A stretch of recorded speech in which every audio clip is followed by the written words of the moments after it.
नमस्कार, बिहार तक देख रहे हैं आप और आपके साथ मैं हूं आशीष शहीन और हमारे साथ हमारे सहयोगी इंद्रमोहन।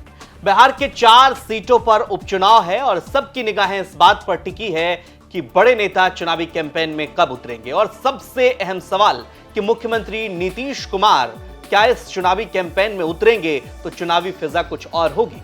खबर है कि मुख्यमंत्री नीतीश कुमार 9 नवंबर और 10 नवंबर को चुनावी प्रचार कर सकते हैं 4 सीटों पर। इंद्रमोहन सर, क्या इसका प्रभाव पड़ेगा? मुख्यमंत्री नीतीश कुमार खुद अगर चुनावी प्रचार में उतरते हैं, चूंकि कहा जा रहा है कि सेमीफाइनल है और एनडीए की तरफ से सबसे मजबूत बैट्समैन और ओपनर कह लीजिए नीतीश कुमार ही हैं, तो उनके उतरने से यह चुनावी फिजा बदलेगी।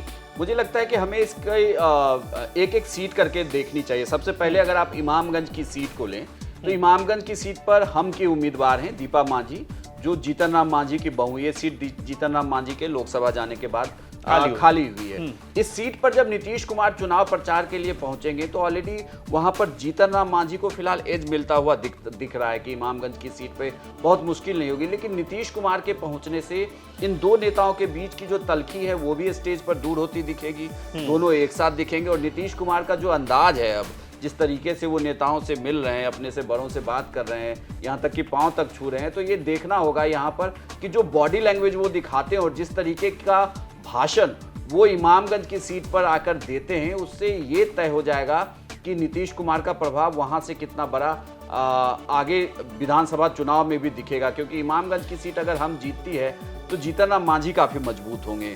फिर अगर दूसरी सीट आप बात करें, जो चूंकि जेडीयू की ही सीट है, बेलागंज की सीट, मनोरमा देवी को यहाँ पर उम्मीदवार बनाया गया है। मनोरमा देवी चुनावी मैदान में है। हालांकि मनोरमा देवी इससे पहले भी चुनाव लड़ चुकी है, लेकिन इस बार मनोरमा देवी के लिए कहा जा रहा है कि राह इतनी आसान नहीं होगी। पिछली चुनाव जैसे ही ये मामला फंस सकता है।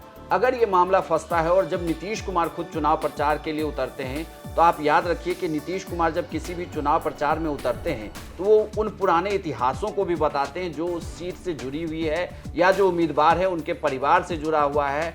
इतना ही नहीं, दूसरे पार्टी के उम्मीदवार जो चुनावी मैदान में हैं उनके खिलाफ उसका किस तरीके से नीतीश कुमार के साथ संबंध रहा है, वो सारे चिट्ठों को भी खोल सकते हैं। तो वहां पर एक ये भी देखने को मिलेगा कि बेलागंज में नीतीश कुमार किस तरीके से समा बांधते हैं और विकास के कार्यों को गिनाते हैं, क्योंकि बेलागंज में उनको विकास के कार्यों को गिनाना होगा। यहाँ पर कहें तो उनके सामने चूंकि आरजेडी के उम्मीदवार हैं, सुरेंद्र यादव के बेटे हैं विश्वनाथ सिंह, करीब 35 वर्षों से ये सीट जो है आरजेडी के खाते में रही है। तो यहाँ पर ये तोड़ना चाहते हैं इस सीट को, तो यहाँ पर भी वो असर देखने को मिल सकता है। हालांकि कहा जा रहा है कि जनसुराज के चुनावी मैदान में यहाँ पर उतर जाने के बाद से इस सीट पर अगर त्रिकोणीय मुकाबला होता है तो फायदे में जेडीयू जा सकती है। ये भी एक चर्चा काफी तेज है कि अगर वहाँ, चूंकि वो सिटिंग सीट आरजेडी की रही है, तो अगर कोई वोट काट रहा है तो वो आरजेडी का वोट काट सकता है।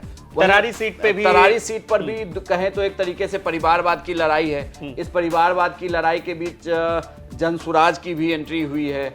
जनसुराज हालांकि बड़ा फैक्टर वहां पे दिख नहीं रहा, लेकिन बड़ी बात यह है कि लगभग सभी ब्लॉकों में प्रशांत किशोर की वहां पर लगभग कह रहे हैं कि हर चौथे गांव में प्रशांत किशोर की उपस्थिति रही है। तो प्रशांत किशोर की उपस्थिति ने उनके उम्मीदवार को मजबूत जरूर किया है।